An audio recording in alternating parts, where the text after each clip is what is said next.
राष्ट्रीय क्रीडा दिनानिमित्त राष्ट्रीय आंतरराष्ट्रीय खेळाडूंचा होणार सत्कार।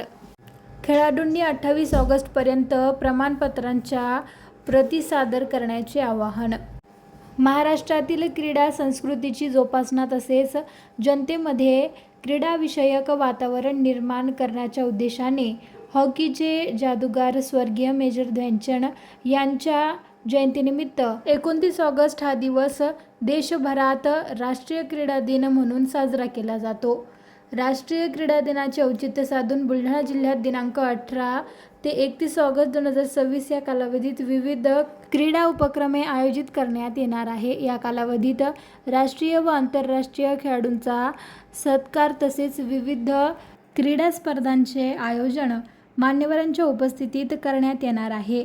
जिल्हा क्रीडा अधिकारी कार्यालय बुलढाणा यांच्या वतीने जिल्ह्यातील शाळा व महाविद्यालयांमध्ये विविध कार्यक्रमांचे आयोजन करण्यात आले आहेत।